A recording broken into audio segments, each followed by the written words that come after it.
پاکستان میں ماہ رمضان کب ہوگا؟ محکمہ موسمیات نے پیش گوئی کر دی۔ پاکستان سمیت دنیا بھر میں ماہ رمضان کا آغاز ایک ہی دن ہونے کا امکان ہے۔ پاکستان میں رمضان المبارک کے آغاز کے حوالے سے محکمہ موسمیات کی پیش گوئی سامنے آئی ہے۔ پاکستان میں روایت ہلال کمیٹی کے چیئرمین کا اجلاس 22 مارچ بروز بدھ کو ہوگا۔ محکمہ موسمیات کے بیان کے مطابق رمضان کے نئے چاند کی پیدائش 21 مارچ کی شب رات 10 بجے ہوگی۔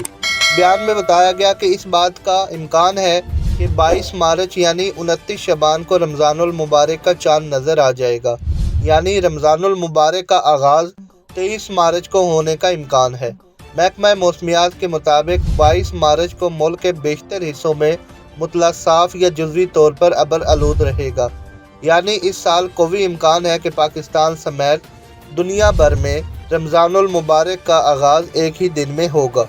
مزید خبروں اور اپڈیٹ کے لیے ہمارے چینل اقصی نیوز کو سبسکرائب کیجیے۔ شکریہ۔